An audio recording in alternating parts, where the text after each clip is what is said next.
The server patch notes for Crystal Raiders patch number 3 is about to be on the live server in a couple of weeks, I'm assuming.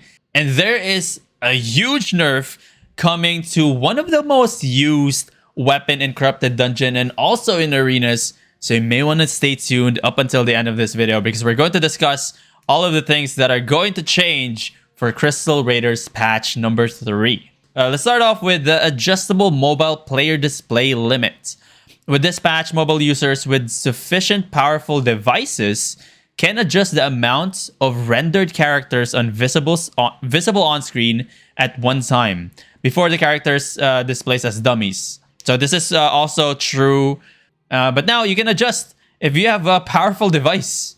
I don't know what the powerful device is, but you can just change that. This was previously limited to 20, but now players with higher performance devices can display a larger amount, providing more improved visuals and information in large-scale battles. This limit is adjustable in the settings menu. So to those who are mobile users in the game, which you have been limited to 20 rendered characters, who enjoy ZVZ, enjoy small-scale fights, and you have a powerful enough device that it won't just burst into flames, and just do that. You can just change that in the settings.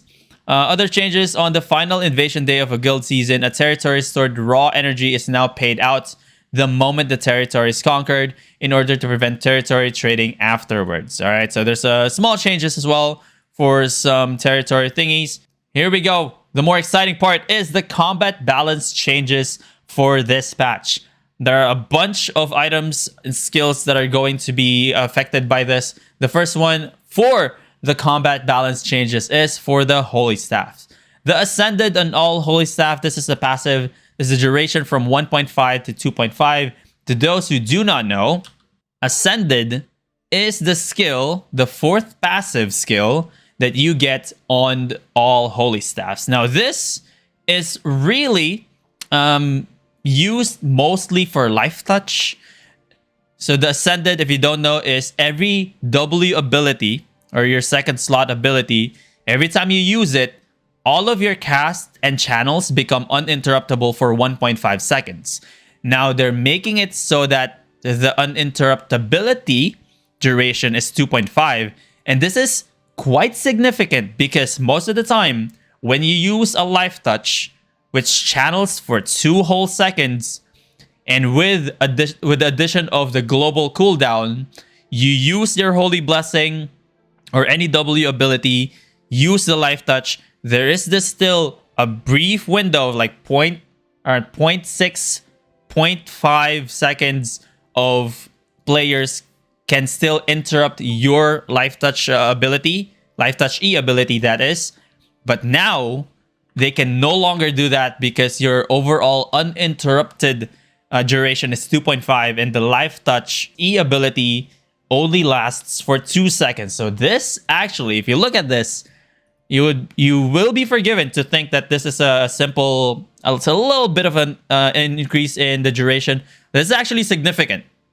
It actually is significant, and we are going to see a lot more life touches, I think, in Corrupted Dungeons, in 2v2 Hellgates, which, those are the areas that they're really used for.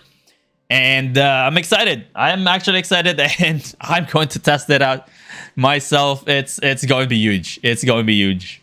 All right, so the next one is the Holy Explosion for the Great Holy Staff. The max target is now from 5 to 10. This is actually a good change as well, a huge change, because the Great Holy Staff is actually a good small-scale healing staff because it gives you that defense, it gives you that bop, and it gives you that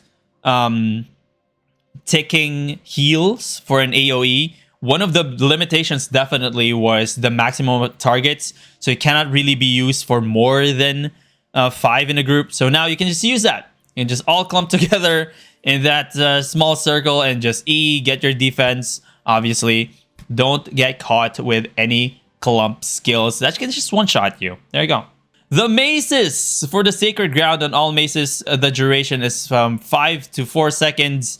Again, mostly will effect, I would say, like tanks in small scales and small scale fights. probably in like territories as well, and also in arenas. Also, although maces are not really that much used anymore in arenas, not as much as it was in previous patches, but it's a small nerf. It's a little bit of a nerf for Sacred Ground. The Deep Leap on the one-handed mace increases the damage from 156 to 180. Okay. They increase the damage. I think you are going to see the effect of this more in the Mist rather than in any other content, just because one-handed mace used as a DPS in the Mist is actually quite annoying, but in other small scales, any other things, any other content that they actually use this as a tank, you won't see a lot of difference. This is definitely a Mist change, which good luck to all the Mist players out there. You'll see a lot more one-hand maces. All right, here's the meat.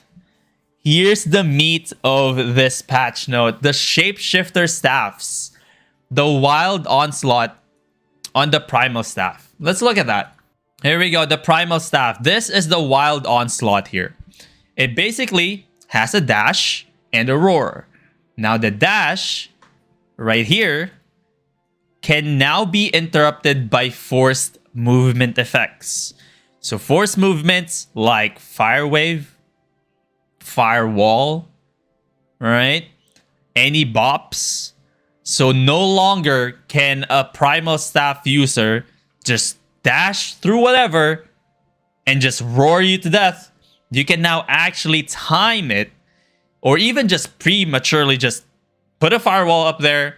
He won't be able to go past the firewall with the dash. They will need to use some sort of like Gigantify potion to make them immune to any force movements or things that can actually, just make them immune. A Night Helmet, which I don't really see happening, but in Corrupted Dungeons, most likely going to be Gigantify potion before the dash, right? But obviously the cooldown of the dash and the cooldown of the Gigantify potion is widely different. And the cooldown, for example, of the Firewall is a lot shorter than the gig potion. So you can now stop the onslaught of a Primal Staff. I think this is a good change.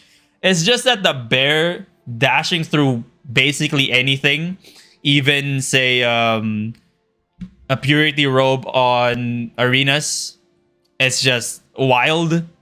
So now that they can be interrupted by force movements, I like it. I like the change as a Fire Staff user. Okay.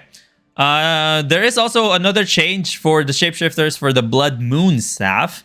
It's the Tear Open. Healing puddles now increase from 56 to 61. A rather insignificant change. Yeah, this is a balancing, I would say. Nothing to write home about, but there you go. You just get increased healing from the puddles. For the Spears, the Glaive, one of the most underutilized weapon in the game. Increase the range from 3 meters to 4 meters. Yeah, nothing's going to change with this one. 3 meters to 4 meters for the fling. That's really nothing. Really nothing. Okay, so the Clarent Slash on the Clarent Blade is our next change. They are basically bringing it back to where it was once. So this is one of the things that SBI does. They like buff something, nerf something, buff something, nerf something. They just cycle through it. The Clarent Blade. Now the range of the E is reduced from 21 meters to 18 meters. I remember one of the patch notes several months ago. The change was the Clarent Blade from 18 meters to 21 meters, which made them more attractive to use in a lot of contents like Mist, Corrupted Dungeons, and sometimes even in 2v2 Hellgates. But now they're reverting it back. All right, for the War Gloves, the Hellfire Hands, the Resilience Penetration from 35 to 20. This is actually a really huge nerf from 35 to 20. I don't really see Hellfire Hands that often outside of arenas. Although when you see them in arenas and sometimes in small scales in one-shots, they can be really, really tough. This, I think, is the second nerf, if I'm not mistaken, for the Hellfire Hands in the past 2 or 3 patch notes. I remember them nerfing the damage of the Hellfire Hands in an earlier patch note. So once again, another nerf to the Hellfire Hands. This looking like the Demon Fang of gloves, always getting nerfed. Here we go as well with the helmets. The next one, the Emergency Shield. Similar to how the Great Holy Staff was changed from 5 max targets to 10 max targets. This obviously is for small scale battles. Guardian Helmet now gives shield to up to 10 max targets if they are within your range. The Fire Breath on the Mage Cowl, the damage per tick is now from 40 to 44, giving you a total of 176. The Mage Cowl has definitely seen some decrease in usage ever since they made it similar to how the Cowl of Purity is, rather than making it a poison attack, poison normal attack, into like a Fire Breath. It definitely has seen a significant drop in usage just because of that. But they are they are buffing it a little bit, hoping that players can actually find a build that uses this helmet and find success. And lastly, for the mounts, the Crystal Beam on the Roving Bastion. The cooldown has been increased to 6 seconds. Range has been decreased from 22 to 18. And the debuff duration is from 12 to 10. Don't really know much about the Roving Bastion. I know they're really annoying in ZVZs, but there you go.